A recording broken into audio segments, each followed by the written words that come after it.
ಆತ್ಮೀಯ GPSTR ಗಣಿತ ಶಿಕ್ಷಕ ನೇಮಕಾತಿ ಹೊಂದುತ್ತಿರುವ ಸ್ಪರ್ಧಾತ್ಮಕ ಮಿತ್ರರೇ, ಇಂದಿನ ಈ ಗಣಿತ ಆನ್ಲೈನ್ ತರಗತಿಗೆ ನಿಮಗೆಲ್ಲರಿಗೂ ಸ್ವಾಗತ.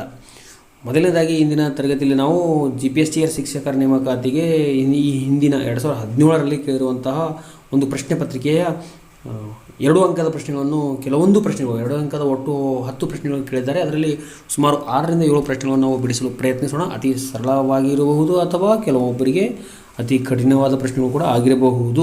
ನನ್ನ ಪ್ರಕಾರ ಮೀಡಿಯಮ್ ಆಗಿರೋ ಪ್ರಶ್ನೆಗಳನ್ನು ಬಿಡಿಸಿನಿ. Maximum difficult and medium easy ಪ್ರಶ್ನೆಗಳನ್ನು ಬಿಟ್ಟಿರ್ತೀನಿ. ಕೆಲವೊಂದು ಪ್ರಶ್ನೆಗಳು ಈಸಿ ಪ್ರಶ್ನೆಗಳು ಕೂಡ ಬಂದಿರಬಹುದು. ಮೊದಲನೇ ಪ್ರಶ್ನೆಯನ್ನು ನಾವು ಇಲ್ಲಿ ನೇರವಾಗಿ ಹೋಗೋಣ. 51ನೇ ಪ್ರಶ್ನೆ. ಈ ಪ್ರಶ್ನೆಯನ್ನು ನಾವು ಓದುವುದಾದರೆ, 3 ಅಂಕಿಯ ಯಾವ ಕನಿಷ್ಠ ಸಂಖ್ಯೆಯನ್ನು 5ರಿಂದ ಹೆಚ್ಚಿಸಿದಾಗ ಅದು 48, 32 ಮತ್ತು 24ರಿಂದ ನಿಶೇಷವಾಗಿ ಭಾಗವಾಗುತ್ತದೆ. Find the smallest 3-digit number which is when increased by 5 is divisible by 48, 32 and 24 ಅಂತ ಪ್ರಶ್ನೆ ಇದೆ. ಈ ಪ್ರಶ್ನೆಯನ್ನು ಬಿಡಿಸಬೇಕಾದ್ರೆ ಮೊದಲನೇದಾಗೂ ನಾವು ತಿಳಿದುಕೊಳ್ಳಬೇಕಾಗಿದ್ದೇನೆಂದರೆ, ಆ ಸಂಖ್ಯೆ ಎಕ್ಸ್ ಅಥವಾ ಯಾವುದೇ ಒಂದು ಸಂಖ್ಯೆ ತಗೋಬೋದು. ಆ ಎಕ್ಸ್ ಅಂದಾಗ ಈ ಎಕ್ಸ್ಗೆ ನಾವು 5ಅನ್ನು ಕೂಡಿಸಿದಾಗ ಸಿಗುವ ಒಂದು ಸಂಖ್ಯೆ ಆ ಸಂಖ್ಯೆ ಆಗುತ್ತದೆ. ಆ ಸಂಖ್ಯೆಯು ಈ 3 ಅಂಕಿ ಅಂದರೆ ಸಂಖ್ಯೆಗಳಿಂದ ಭಾಗವಾಗುತ್ತದೆ. 3 ಸಂಖ್ಯೆಗಳಿಂದ ಭಾಗವಾಗುವ ಸಂಖ್ಯೆಯನ್ನು ನಾವು ಆ ಸಂಖ್ಯೆಯ ಲಸ ಅಥವಾ ಸಾಮಾನ್ಯ ಅಪವರ್ತ್ಯ ಅಂಥೇಳಿ ನಾವು ಕರಿಬಹುದು. ಲಸ ಅನ್ನೋದಕ್ಕಿಂತಲೂ ಸಾಮಾನ್ಯ ಅಪವರ್ತ್ಯ ಅಂದರೆ ಈ 3ರ ಒಂದು ಮಗ್ಗಿಯಲ್ಲಿ ಬರುವಂತಹ ಒಂದು ಸಂಖ್ಯೆ ಆಗಿರುತ್ತದೆ. ಅದು 3 ಅಂಕೆ ಆಗಿರಬೇಕು. ಅಂದರೆ ನಾವು ಮೊಟ್ಟ ಮೊದಲಿಗೆ ಅತಿ ಚಿಕ್ಕ ಸಂಖ್ಯೆ ಅಂದರೆ ಲಸ ಅತಿ ಚಿಕ್ಕ ಸಂಖ್ಯೆ, ಅದು 2 ಅಂಕಿ ಇರ್ಬೋದು, 3 ಅಂಕಿ ಇರ್ಬೋದು. ಈ 3 ಅಂಕಿಗಳ ಲಸವನ್ನು ನಾವು ಕಂಡುಹಿಡಿಯೋಣ. ಅಂದರೆ ಈ 48, 24 ಮತ್ತು 32ರಿಂದ ಭಾಗವಾಗುವ ಒಂದು ಸಂಖ್ಯೆ, ಆ ಸಂಖ್ಯೆಗಳ ಲಸ ಆಗಿರುತ್ತದೆ. Smallest number which is divisible by 48, 32 and 24 will be the LCM. So let us find out the LCM. ನಿಮಗೆ LCM ಕಂಡುಹಿಡಿಯೋದು ಗೊತ್ತಿದೆ, ಅದಕ್ಕಾಗಿ ನಾನು ಈ ಪದ್ಧತಿಯಲ್ಲಿ ನಿಮಗೆ ಡೈರೆಕ್ಟಾಗಿ ಮಾಡಿರೋದು ಅಪ್ಲೋಡ್ ಮಾಡಿರ್ತೇನೆ. ನೋಡ್ಕೊಳ್ರಿ. ಇವೆಲ್ಲ ಗುಣಾಕಾರ ಮಾಡಿದಾಗ ನಮಗೆ ಸಿಗುವಂತಹ ಸಂಖ್ಯೆ 96. ಅಂದರೆ ಈ 96 ಅನ್ನುವಂಥ ಸಂಖ್ಯೆ 32, 48, 24 ಈ 3 ಸಂಖ್ಯೆಗಳಿಂದ ಭಾಗವಾಗುತ್ತದೆ. ಎಸ್, ಆದರೆ ನಮಗೆ ಬೇಕಾಗಿರೋದು 3 ಅಂಕಿಯ ಸಂಖ್ಯೆ, 3 ಡಿಜಿಟ್ ನಂಬರ್. 3 ಡಿಜಿಟ್ ನಂಬರ್ ಹೇಗೆ ಮಾಡಬೇಕು? ಜಸ್ಟ್ ಇದನ್ನು 2ನಿಂದ ಮಲ್ಟಿಪ್ಲೈ ಮಾಡಿರಿ. So will get A 3 digit number. So that is 192. So 192 is the smallest 3 digit number which is divisible by all the 3 numbers. Means ನಮಗೆ ಸಿಕ್ಕಿರೋ ಸಂಖ್ಯೆ ಯಾವುದು? x plus 2x plus 5 ಸಮನಾಗಿದೆ 192 ಅಂತ ಅರ್ಥ, ಹೌದಲ್ಲ? ಆ ಸಂಖ್ಯೆಯನ್ನು 5ರಿಂದ ಹೆಚ್ಚಿಸಿದಾಗ, so increase, when it is increase by 5 we got the number is 192. So x is equal to ಎಷ್ಟು? ನಾವು ಡೈರೆಕ್ಟ್ಲಿ 192 ಅಲ್ಲಿ ಈ 5ಅನ್ನು ಮೈನಸ್ ಮಾಡಿದಾಗ ನಮಗೆ ಸಿಗುವ ಅತಿ ಚಿಕ್ಕ ಸಂಖ್ಯೆ ಯಾವುದು? 187. ಈ 187 ಅನ್ನುವಂತಹ ಅತಿ ಚಿಕ್ಕ ಸಂಖ್ಯೆ, 3 ಅಂಕಿಯ ಸಂಖ್ಯೆ. ಇದನ್ನು ನಾವು 5ರಿಂದ ಕೂಡಿಸಿದಾಗ ಸಿಗುವ ಸಂಖ್ಯೆ 192, 192. This number is divisible by all the 3, 48, 32 and 24. So let's ನಾವು ಈ ರೀತಿ ಮಾಡಬೇಕು. ಸೊ ನಾನೇನು ಹೇಳಿನಲ್ಲ, ಅಂದರೆ 5 ಸಂಖ್ಯೆಯನ್ನು ಹೆಚ್ಚಿಸಬೇಕಾದ್ರೆ ಈ ಬಂದಿರೋ ಸಂಖ್ಯೆಯಿಂದ 5ಅನ್ನು ಕಳೆಯಬೇಕಾಗುತ್ತದೆ. So when after increasing only the number is divisible by 48, 32 and 24. So we need to decrease the number 192 by 5. So that is 187 is the number. This is the smallest 3 digit number which is divisible by all the 3 given numbers. When we increase it by 5, so that means ಅಂದರೆ ಈ 187ರಲ್ಲಿ 5ಅನ್ನು ಕೂಡಿಸಬೇಕು, 5ರಿಂದ ಹೆಚ್ಚಿಸಿದಾಗ. when we increase it by 5, so we will get 192. So this is the smallest 3 digit number which is divisible by all the 3 given numbers. So next ಪ್ರಶ್ನೆಗೆ ಹೋಗೋಣ. ಇಲ್ಲಿ ಕೊಟ್ಟಿರುವ ಒಂದು ಪ್ರಶ್ನೆಯನ್ನು ನೋಡಿ, ಇಲ್ಲಿ ಏನು ಕೊಟ್ಟಿದ್ದಾರೆ ಅಂದಾಗ ಸಂಕ್ಷೇಪಿಸಿ ಸಿಂಪಲಾಗಿ ನಾವು ಬಿಡಿಸಬೇಕಾಗುತ್ತದೆ. ಸೊ ಇದು ಬಹಳಷ್ಟು ಸರಳ ಒಂದು ಪ್ರಶ್ನೆಯಾಗಿದ್ದು, ನಾವು ಈ ರೀತಿಯಲ್ಲಿ ಪ್ರಶ್ನೆ ಕೊಟ್ಟಿರುವ ಒಂದು ಪ್ರಶ್ನೆಯನ್ನು ನಾವು ಈ ರೀತಿ ಕಾಪಿ ಮಾಡಿಕೊಳ್ಳೋಣ. ಪರಿಹಾರ ಅಂತೇಳಿ ಬರೆಯೋದು ಕೂಡ ನಾವು ಕಾಪಿ ಮಾಡ್ಕೋಬೋದು. ನೇರವಾಗಿ ಪ್ರಶ್ನೆ ಸಂಖ್ಯೆ ಹಾಕಿ ಕೂಡ ನೀವು ಬರಿಬೋದು. ಪರಿಹಾರ ಬರೆಯಲೇಬೇಕಂತ ಒಂದು ಕಂಡೀಷನ್ ಇಲ್ಲ. ಸೊ ಇಲ್ಲಿ ನಾವು ಒಂದೊಂದಾಗಿ ಬಿಡಿಸೋಣ. ಇಲ್ಲಿ ನೆಕ್ಸ್ಟ್ ಅಂತ ನೋಡಿದಾಗ ನಮಗೆ ಇಲ್ಲಿ ಸಿಗುವುದು 2ರ ಘಾತ 0 ಇದರ ಬೆಲೆ 1, 3ರ ಘಾತ 1 ಇದರ ಬೆಲೆ 3, 4ರ ಘಾತ 0 ಇದರ ಬೆಲೆ 1. ಅದೇ ರೀತಿ 5 ಮತ್ತು ಫಸ್ಟ್ ಬಾಡ್ಮಾಸ್ ನಿಯಮದ ಪ್ರಕಾರ 5 ಮತ್ತು 6ಅನ್ನು ಗುಣಿಸಿದಾಗ ಸಿಗುವ ಸಂಖ್ಯೆ 30. ಉಳಿದೆಲ್ಲ ಅಂಶಗಳನ್ನು ಆ್ಯಸ್ ಇಟ್ ಈಸ್ ಆಗಿ ನಾನು ಕಾಪಿ ಮಾಡಿರುತ್ತೇನೆ. ಸೊ ನೆಕ್ಸ್ಟ್ ನೋಡೋಣ. ಮುಂದೆ ಇಲ್ಲಿ ಬ್ರ್ಯಾಕೆಟ್ನಲ್ಲಿರುವಂಥ ಅಂಶಗಳು, ಈ 3 ಮತ್ತು 1ಅನ್ನು ಕೂಡಿಸಿದಾಗ ಸಿಗುವ ಸಂಖ್ಯೆ 4. ಅದೇ ರೀತಿಯಲ್ಲಿ ಈ 30 ಮತ್ತು 6 ಇವೆರಡು ಪ್ಲಸ್ ಆಗಿವೆ. ಈ 30ರಲ್ಲಿ 6 ಕೂಡಿಸಿದಾಗ ಸಿಗುವ ಸಂಖ್ಯೆ 36. ಈ ಒಂದೇ ಅದೇ ರೀತಿ, ಮತ್ತು ಈ 12 ಕೂಡ, ಈ 14 ಕೂಡ ಅದೇ ರೀತಿಯಲ್ಲಿ ಕಾಪಿ ಮಾಡಿರುತ್ತೇನೆ. ಕೆಳಗಡೆ ನಾನು ಕಾಪಿ ಮಾಡ್ಕೊಂಡಿರ್ತೀನಿ ಫ್ರೆಂಡ್ಸ್. ಸೊ ನೆಕ್ಸ್ಟ್ ನೋಡೋಣ. ನಾನು ಇಲ್ಲಿ 4ಅನ್ನು ಮೊದಲಿಗೆ ಬಾಡ್ಮಾಸ್ ಅಂದರೆ ಬ್ರ್ಯಾಕೆಟ್ಸ್ ಬಿಡಿಸಬೇಕಲ್ಲ, 4 × 1 4. ಈ ಬ್ರ್ಯಾಕೆಟ್ ಬಿಡಿಸಿದಾಗ 30 36ರಲ್ಲಿ 4 ಕಳಿಬೇಕು. ನೆಕ್ಸ್ಟ್ ಹಂತದಲ್ಲಿ 36ರಲ್ಲಿ 4 ಕಳೆಯೋಣ, ಅಥವಾ ಈ 4 ಇಲ್ಲಿ ಪ್ಲಸ್ 4 ಮೈನಸ್ 4 ಇದೆ, ಎರಡನ್ನೂ ಕ್ಯಾನ್ಸಲ್ ಕೂಡ ಮಾಡಿದಾಗ 36 ಉಳಿಯುತ್ತದೆ. ಹೌದಲ್ಲ? ಸೊ 36 ಉಳಿಯುತ್ತದೆ. ಆ 36 ಅನ್ನು 12ರಿಂದ ಭಾಗಿಸಿದಾಗ ಸಿಗೋ ಸಂಖ್ಯೆ ಎಷ್ಟು? 3. ನೀವು ಇಷ್ಟು ಮಾಡಿದರೆ ಸಾಕು, ಕೇವಲ 1 ಅಥವಾ 2 ನಿಮಿಷದಲ್ಲಿ ನಾವು ಬಿಡಿಸಬಹುದು. ಇಷ್ಟು ಲೆಕ್ಕ ಮಾಡಿದರೆ ನಿಮಗೆ 2 ಅಂಕ ಡೆಫಿನೆಟಾಗಿ ಬರುತ್ತದೆ. ಸೊ ನೆಕ್ಸ್ಟ್ ಪ್ರಶ್ನೆಗೆ ಹೋಗೋಣ. ಇಲ್ಲಿ ಮುಂದಿನ ಪ್ರಶ್ನೆ ನೋಡಿದ್ರೆ ಒಂದು ಸಮಾಂತರ ಶ್ರೇಣಿ. ಸೊ ಇಲ್ಲಿ ಅರ್ಥಮೆಟಿಕ್ ಪ್ರೋಗ್ರೆಷನಿಂದ ಪಾಠದಿಂದ ಕೇಳಿರುವ ಒಂದು ಪ್ರಶ್ನೆ. ಸಮಾಂತರ ಶ್ರೇಣಿಯಲ್ಲಿ 5 ಪದಗಳಿವೆ.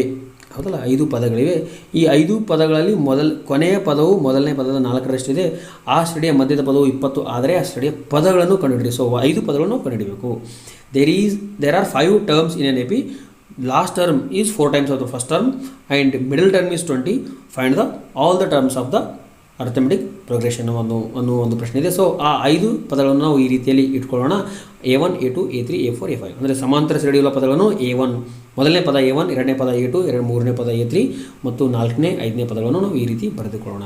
ನಮಗೆ ಕೊಟ್ಟಿರೋ ಪ್ರಕಾರ last term is the 4 times of first term. ಕೊನೆಯ ಪದ ಯಾವುದಿಲ್ಲಿ? So A5. ಇದು ಮೊದಲನೇ ಪದ ಯಾವುದು? A1. ಅಂದರೆ ಕೊನೆಯ ಪದವು ಮೊದಲನೇ ಪದದ 4ರಷ್ಟಿದೆ. ಸೊ A1 × 4 ಅಂತೇಳಿ ಬರೀಬಹುದು, ಅಥವಾ 4 × A1 ಅಂತೇಳಿ ಕೂಡ ಬರೀಬಹುದು. ಸೊ ಇಲ್ಲಿ ನಾವು ಈ ರೀತಿ ಬರ್ಕೋಬಹುದು. A5 = 4 × A1 ಅಂದಾಗ ಮೊದಲನೇ ಪದದ ಬೆಲೆ ಎಷ್ಟು? A5 ಅಂದಾಗ A+4D ಅಂತ ಹೇಳ್ಬೋದು. ಯಾವುದೇ ಒಂದು ಪದ ಕೊಟ್ಟಾಗ ಅದರಲ್ಲಿ ಒಂದು ಡಿ ಕಡಿಮೆ ಮಾಡಬೇಕು. 5 ಇದ್ದಾಗ 4D, 3 ಇದ್ದಾಗ 2D, 8 ಇದ್ದಾಗ 7D. A ಮಾತ್ರ ಅದ್ರ ಜೊತೆಗೆ ಬಂದೇ ಬರುತ್ತದೆ. ಸೊ ನಾವು ಇದನ್ನು 5D ಅಂದರೆ A5 ಅಂದಾಗ ಸೊ A5 ಅನ್ನೋದು A+4D ಅಂಥೇಳಿ, ಮತ್ತು ಈ 4 ಆ್ಯಸ್ ಇಟ್ ಈಸ್ ಬರ್ಕೊಂಡು A1 ಅಂದರೆ A ಅಂದರೆ ಮೊದಲನೇ ಪದದಲ್ಲಿ ಯಾವುದೇ ನಾವು ಸಾಮಾನ್ಯ ವ್ಯತ್ಯಾಸ ಕೂಡಿಸುವುದಿಲ್ಲ. ಈ ರೀತಿಯಲ್ಲಿ ನಾವು ಬರೆಯಬಹುದು. ಸೊ ಇದನ್ನು ಸರಳೀಕರಿಸಿದಾಗ 4A ಬಲಭಾಗದಿಂದ ಎಡಭಾಗದಿಂದ -4A ಆಗುತ್ತದೆ. ಸೊ ಇದು ಬಿಡಿಸಿದಾಗ -3A + 4D ಸಮನಾಗಿದೆ 0 ಆಗುತ್ತದೆ. ಸೊ ಈಗ ನಮ್ಗೆ ಇನ್ನೊಂದು ಕಂಡೀಷನ್ ಕೊಟ್ಟಿದ್ದಾರೆ, ಮಿಡಲ್ ಟರ್ಮ್, ಮಧ್ಯದ ಒಂದು ಪದ. ಮಧ್ಯಪದ ಎಷ್ಟು ಕೊಟ್ಟಿದ್ದಾರೆ? ಮಧ್ಯಪದ ಅಂದಾಗ A3, ಇಲ್ಲಿ ಮಧ್ಯದಲ್ಲಿರೋ ಪದ ಎಷ್ಟು? 20. ಅಂದರೆ A3 ಅಂದರೆ ಎಷ್ಟು? 20 ಅಂತರ್ಥ. ನಾವು ಈಗಾಗಲೇ ಕಲ್ತೀವಲ್ಲ, A3 ಅಂದರೆ ಏನು? A + ಎಷ್ಟು D ಫ್ರೆಂಡ್ಸ್? ಒಂದು ಸಲ ಹೇಳಿ. 2D, right? Yes, you are correct. A + 2D ಸಮನಾಗಿದೆ 20 ಅಂತೇಳಿ ಬರೀಬೋದು. ನಮಗೆ ಇದು ಎರಡನೇ ಸಮೀಕರಣ ಅಂತೇಳಿ ಕೂಡ ಬರೀಬೋದು. A + 2D = 20. ಈ ಸಮೀಕರಣವನ್ನು ಬಿಡಿಸಬಹುದು. ಎರಡು ರೇಖಾತ್ಮಕ ಸಮೀಕರಣಗಳು, ಎರಡು ಚರಾಕ್ಷರಗಳ ರೇಖಾತ್ಮಕ ಸಮೀಕರಣವನ್ನು ವರ್ಜಿಸುವ ವಿಧಾನದಿಂದ ಬಿಡಿಸಬಹುದು. ಸೊ ವರ್ಜಿಸುವ ವಿಧಾನದಿಂದ ಬಿಡಿಸಬೇಕಾದ್ರೆ ನಮಗೆ ಇರುವಂತಹ ಸಹಗುಣಗಳು, A ಜೊತೆ ಇರುವಂತಹ ಸಹಗುಣಗಳು ಅಥವಾ D ಜೊತೆ ಇರುವ ಸಹಗುಣಗಳು ಸಮನಾಗಿರಬೇಕು. ಇಲ್ಲಿ 3 ಇದೆ. ಸೊ ಅದಕ್ಕಾಗಿ ನಾವು ಎರಡನೇ ಸಮೀಕರಣಕ್ಕೆ 3 ಗುಣಿಸೋಣ. ಆವಾಗ A ಜೊತೆ ಇರುವ ಸಹಗುಣಗಳು ಸಮ ಆಗುತ್ತವೆ. ಸೊ ಫ್ರೆಂಡ್ಸ್, ನಾವು ಈ ರೀತಿ ಮಾಡ್ಬೋದು. ಇದನ್ನು ಈ ಕೊಟ್ಟಿರುವ ಸಮೀಕರಣ, ಮೊದಲನೇ ಸಮೀಕರಣ ಆ್ಯಸ್ ಇಟ್ ಈಸ್ ಆಗಿ ಕಾಪಿ ಮಾಡ್ಕೊಳ್ಳೋಣ. ಇಲ್ಲಿ ಕೊಟ್ಟಿರುವ ಮೊದಲನೇ ಸಮೀಕರಣ ಆ್ಯಸ್ ಇಟ್ ಈಸ್ ಆಗಿ ನಾವು ಇಲ್ಲಿ ಕಾಪಿ ಮಾಡ್ಕೊಂಡಿವಿ. ಎರಡನೇ ಸಮೀಕರಣ 3ರಿಂದ ಗುಣಿಸೋಣ, ಏಕೆಂದರೆ ಇಲ್ಲಿ ಎನ ಗುಣಾಕಾರ 3 ಇದೆ. ಸೊ 3 ತೊಗೊಂಡಿದ್ದೀವಿ. 3 × A 3A, 3 × 2D 3 6D, 3 × 20 60. ಈ ರೀತಿಯಲ್ಲಿ ನಾವು ಬರೆದುಕೊಳ್ಳಬೇಕಾಗುತ್ತದೆ. ಸೊ ಫ್ರೆಂಡ್ಸ್, ನಾವಿಲ್ಲಿ ಚಿಹ್ನೆಗಳು A ಹಿಂದೆ ನೋಡಿದಾಗ ಒಂದು ಪ್ಲಸ್ ಇದೆ, ಒಂದು ಮೈನಸ್ ಇದೆ. ಅದನ್ನು ನಾವು ನೇರವಾಗಿ ಕೂಡಿಸಿದಾಗ, ಈ ಎರಡು ಸಮೀಕರಣವನ್ನು ಕೂಡಿಸಿದಾಗ ನಾವು ಈ A ಕ್ಯಾನ್ಸಲ್ ಆಗುತ್ತೆ ಫ್ರೆಂಡ್ಸ್. ಸೊ ಕೂಡಿಸಿದಾಗ ಯಾವುದೇ ಚಿಹ್ನೆಗಳು ನಾವು ತೆಗೆಯುವ ಅವಶ್ಯಕತೆ ಇರುವುದಿಲ್ಲ. ಸೊ ನೇರವಾಗಿ ನಾವು ಕೂಡಿಸಬಹುದು. ಸೊ ಇಲ್ಲಿ A ಕ್ಯಾನ್ಸಲ್ ಆಯಿತು. ಉಳಿದಿರೋದು 6D + 10D. 6D + 4D 10D ಆಗುತ್ತದೆ ಫ್ರೆಂಡ್ಸ್. ಸೊ 0ದಲ್ಲಿ 60 ಕೂಡಿಸಿದಾಗ 60 ಬರುತ್ತದೆ. ಸೊ 10 ಆ ಕಡೆ ತೆಗೆದುಕೊಂಡು ಹೋದಾಗ ಸೊ D ಯ ಬೆಲೆ 6 ಸಿಗುತ್ತದೆ ಫ್ರೆಂಡ್ಸ್. ನಾವು 10ರಿಂದ 60ಕ್ಕೆ ಭಾಗಿಸಿದಾಗ ಸಿಗುವಂಥ ಬೆಲೆ D. ಅಂದರೆ ಸಾಮಾನ್ಯ ವ್ಯತ್ಯಾಸ ಎಷ್ಟು? Common difference. The common difference of this AP is D. So we need to find out the first term. So obviously ಈಗ ಮೊದಲನೇ ಪದ ಕಂಡುಹಿಡಿದಾಗ ನಮಗೆ ಉಳಿದ ಎಲ್ಲ ಪದಗಳು ಕಂಡುಹಿಡ್ಬೋದು. ಸೊ ಫ್ರೆಂಡ್ಸ್, ಈ D ಯ ಬೆಲೆ ಏನು ನಮಗೆ D ಬೆಲೆ ಸಿಕ್ಕಿದೆಯಲ್ಲ, ಈ D ಯ ಬೆಲೆಯನ್ನು ನಾವೇನು ಮಾಡಬೇಕಾಗುತ್ತದೆ ಅಂದಾಗ ಮೊದಲನೇ ಸಮೀಕರಣ ಅಥವಾ ಎರಡನೇ ಸಮೀಕರಣದಲ್ಲಿ ಆದೇಶಿಸಿದಾಗ ನಮಗೆ ಆಟೋಮೆಟಿಕ್ಲಿ D ಯ ಬೆಲೆ ಸಿಗುತ್ತದೆ. ಸೊ ಇಲ್ಲಿ ಫ್ರಮ್ ಇಕ್ವೇಷನ್ 1 ಏನಿದೆ? -3A + 4D, 3A + 4D. D ಯ ಬೆಲೆ ಎಷ್ಟು? 6. ನಾವು ಆಲ್ರೆಡಿ ಮೊದಲೇ ಆದೇಶ ಮಾಡಿದ್ದೀನಿ. ಸೊ ಇಲ್ಲಿ ಏನಾಗುತ್ತದೆ ಫ್ರೆಂಡ್ಸ್? ಸೊ ಇಲ್ಲಿ 6 × 4 24. ಸೊ 24 ಆ ಕಡೆ ಅಂದರೆ ಇಲ್ಲಿ ಗುಣಾಕಾರ ಮಾಡಿದಾಗ ನಮಗೆ ಇದು ಸಿಗುತ್ತದೆ. ನೆಕ್ಸ್ಟ್ ಇವಾಗ -3A 24 ನಾವು ಎಡಭಾಗದಿಂದ ಬಲಭಾಗಕ್ಕೆ ತೆಗೆದುಕೊಂಡು ಹೋದಾಗ ಈ +24 ಆ ಕಡೆ ಹೋಗಿ -24 ಆಗುತ್ತದೆ. ಸೊ -3 ಕೂಡ ಆ ಕಡೆ ತೆಗೆದುಕೊಂಡು ಹೋದಾಗ ಮೈನಸ್ ಕ್ಯಾನ್ಸಲ್ ಆಗಿ 3 8 ಎಷ್ಟು? 24. ನಾವು ಇದನ್ನು ಇಲ್ಲಿ A ಸಮನಾಗಿದೆ -24 ಭಾಗಿಲೆ -3 ಬರೆದಾಗ ಈ ಮೈನಸ್ ಕ್ಯಾನ್ಸಲ್ ಆಗಿ 3 × 1 = 3, 3 × 8 = 24. ಆದ್ದರಿಂದ ಏನ ಬೆಲೆ ಎಷ್ಟು? 8. ಅಂದರೆ ಮೊದಲನೇ ಪದ 8 ಆಗಿದ್ದು ಸಾಮಾನ್ಯ ವ್ಯತ್ಯಾಸ 6. ಅಂದರೆ ನಮಗೆ ಮೊದಲನೇ ಪದದಲ್ಲಿ 6 ಕೂಡಿಸಿದಾಗ ಎರಡನೇ ಪದ ಸಿಗುತ್ತದೆ. ಅಂದರೆ 8 + 6 ಕೂಡಿಸಿದಾಗ ಎಷ್ಟು 14. ಸೊ ಎರಡನೇ ಪದ 14, A2 ಬೆಲೆ ಎಷ್ಟು 14. ಮತ್ತು 14ರಲ್ಲಿ ಮತ್ತೆ 6 ಕೂಡಿಸಿದಾಗ ಮೂರನೇ ಪದ ಸಿಗುತ್ತದೆ 20. ಆಲ್ರೆಡಿ ನಮಗೆ ಮೂರನೇ ಪದ 20 ಅಂತೇಳಿ the given that middle term is 20. So ಇದೇ ಒಂದು ಪದ್ಧತಿಯ ಮೇಲೆ A1 ಬೆಲೆ, A2 ಬೆಲೆ, A3 ಬೆಲೆ, A4, A5 ಬೆಲೆಗಳನ್ನು ನಾವು ಕಂಡುಹಿಡಿಯಬಹುದು ಫ್ರೆಂಡ್ಸ್. ಸೊ ನಾನು ಸ್ವಲ್ಪ ವೇಗವಾಗಿ ಬಿಡಿಸ್ತಾ ಇದ್ದೀನಿ. ಆಬ್ವಿಯಸ್ಲಿ ನಿಮಗೆ ಅರ್ಥ ಆಗ್ತಾ ಇದೆ ಅಂತ ನಾನು ಭಾವಿಸ್ತಾ ಇದ್ದೀನಿ. ಸೊ ಇದರ ಕುರಿತು ನಾವು ಡೀಟೇಲಾಗಿ ಸ್ಟಡಿ ಮಾಡಿದ್ರೆ ಇದು ಇನ್ನೂ ಸರಳವಾಗಿ ಅರ್ಥ ಆಗುತ್ತೆ ಫ್ರೆಂಡ್. ಇಷ್ಟೊಂದು ಸರಳವಾದ ಪ್ರಶ್ನೆ ನಾವು ಸುಲಭವಾಗಿ ಪ್ರಶ್ನೆಗಳನ್ನು ಬಿಡಿಸ್ಬೋದು ಫ್ರೆಂಡ್ಸ್. ಇಷ್ಟೇ ಈ ಲೆಕ್ಕಗಳನ್ನು ನಾವು ನೋಡಿ ಹೆದರದೆ ಆ ಲೆಕ್ಕಗಳನ್ನು ಸರಿಯಾಗಿ ಅರ್ಥ ಮಾಡಿಕೊಂಡು 1ರಿಂದ 2 ಸಲ ಪ್ರಶ್ನೆಗಳನ್ನು ಓದಿ ಬಿಡಿಸಿದಾಗ ಸರಳವಾಗಿ ಬಿಡಿಸಬಹುದು. ಸೊ ನೆಕ್ಸ್ಟ್ ಒಂದು ಪ್ರಶ್ನೆಗೆ ಹೋಗೋಣ. ನಾವು ಒಂದು ತ್ರಿಭುಜಾಕಾರದ ಜಮೀನಿನ ಬಾಹುಗಳು ಯಾವ ಅನುಪಾತದಲ್ಲಿವೆ? 3:5:7. So sides of a triangular field is 3:5:7. So and sum of their all sides perimeter ಅಂದರೆ ಎಲ್ಲ ಬಾಹುಗಳ ಉದ್ದಗಳನ್ನು ಕೂಡಿಸಿದಾಗ ನಮಗೆ 450 ಮೀಟರ್ ಸಿಗುತ್ತದೆ. ಅಂದರೆ ಆ ತ್ರಿಭುಜದ ವಿಸ್ತೀರ್ಣವನ್ನು ಕಂಡುಹಿಡಿಯಿರಿ. ಫ್ರೆಂಡ್ಸ್, ಇಲ್ಲಿ ನಾವು 2 ಸೂತ್ರಗಳನ್ನು ಬಳಸ್ತೀವಿ. ಮೊದಲನೇದಾಗಿ ಆ ಬಾಹುಗಳ ಉದ್ದ ಕಂಡುಹಿಡಬೇಕು. ನಂತರ ಹೆರನ್ಸ್ ಫಾರ್ಮುಲಾ ಯೂಸ್ ಮಾಡಿಕೊಂಡು, so by using Heron's formula we will find out the area of a triangle. So ನಾವು ಇಲ್ಲಿ ಈ ಯಾವುದೇ ಒಂದು ಅನುಪಾತಗಳು ಕೊಟ್ಟಾಗ ಆ ಬಾಹುಗಳು ಅಂದರೆ 3 ಅನುಪಾತ ಈ 450 ಈ 3 ಅನುಪಾತದಲ್ಲಿ ಪ್ರತಿಯೊಂದು ಬಾಹುವನ್ನು ಹಂಚಬೇಕು. ಸೊ ನಮಗೆ ಕೊಟ್ಟಿರುವ ಹಾಗೆ 5 + 3 + 7 ಈ 3ಅನ್ನು ಕೂಡಿಸಿದಾಗ ಅನುಪಾತಗಳು ಮೊತ್ತ 15 ಸಿಗುತ್ತದೆ. ಸೊ ನೆಕ್ಸ್ಟ್ ಲೆಟ್ಸ್ ಇಲ್ಲಿ ಸಮ್ ಆಫ್ ದ 3 ಅಂದರೆ A + B + C ನಮ್ಗೆ ಕೊಟ್ಟಿರೋದು A + B + C 3 ಬಾಹುಗಳ ಉದ್ದ, ಒಂದು ಬಾಹು ಉದ್ದ A, ಇನ್ನೊಂದರ ಉದ್ದ B, ಇನ್ನೊಂದರ ಉದ್ದ C ಅಂತ ತಿಳಿದುಕೊಳ್ಳೋಣ. A + B + C ಬೆಲೆ ಎಷ್ಟು 450 ಮೀಟರ್ ಕೊಟ್ಟಿದ್ದಾರೆ.